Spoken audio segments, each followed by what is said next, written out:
So, bolt, bolt, bolt, bolt, bolt, bolt, bolt, bolt, bolt, bolt, bolt. Put that off. The bolts over here. Two hoses. Two hoses over here. One hose. Metal hose. Plug. Plug. Plug. And as easy as that. Now I had to change an EGR valve, which is located here.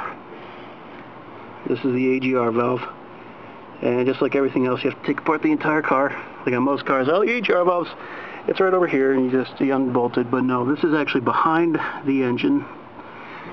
There's two bolts to get it out.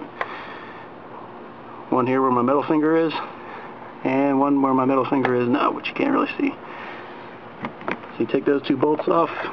It's connected to this hose, which goes back and forth and slides into the back of the plenum in here.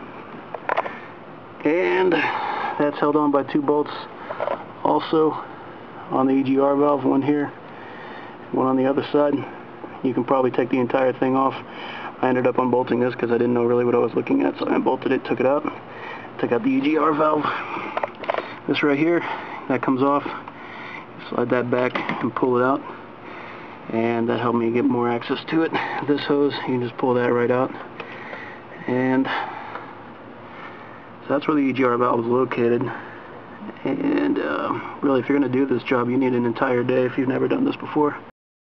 After you place the EGR and have cleared the code, I found that the pending code came back with a flashing EV indicator. So I had to perform a drive cycle to let the PCM do a self-check on the evap system monitor.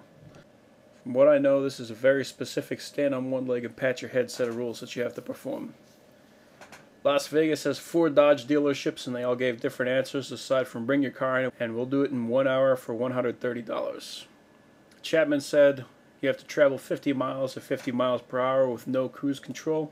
And they also said it'll be very hard to check if it's cleared. And by the way, the user manual actually says that if you put the key in and turn it to the on position and you wait for 15 seconds, if it flashes, then it does need to do the check. So you don't need a computer at all.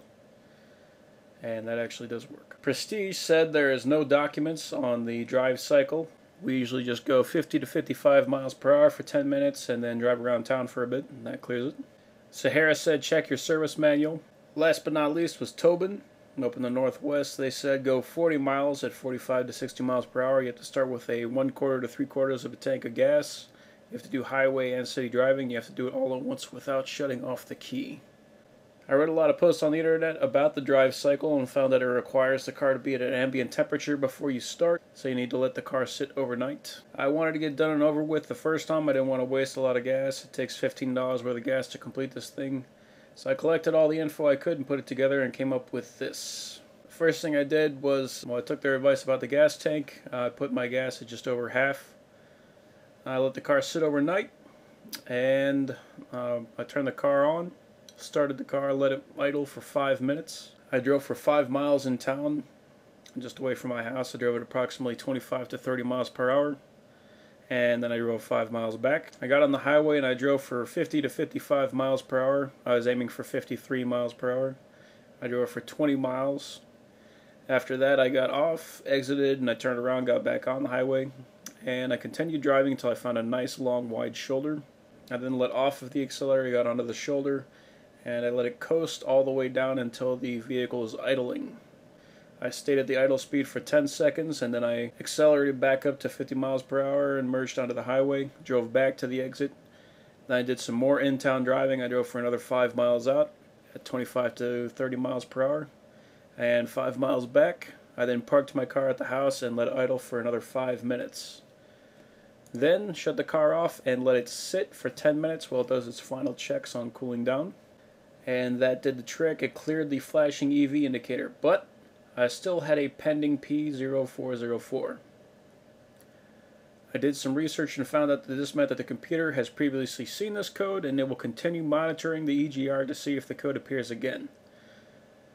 The way to clear this varies from source to source depending on where you check, but it did make sense to me that it would fail the smog check, so I did some more phone calls. I started with Tobin, and they said that they're going to ask their smog tech and then they'd call me back. Unfortunately, they never did, so at this point I was pretty much fed up with Dodge dealerships. I started calling smog stations themselves. I called Jiffy Smog, and they told me that they're only a testing station. They can't answer that question. I have to call a Class 2 station. I started looking at the DMV website, and I found a Nevada emissions lab. And they said, as long as the system check is complete, I can pass with no more than one pending code. So I took it to get a smog, then it passed.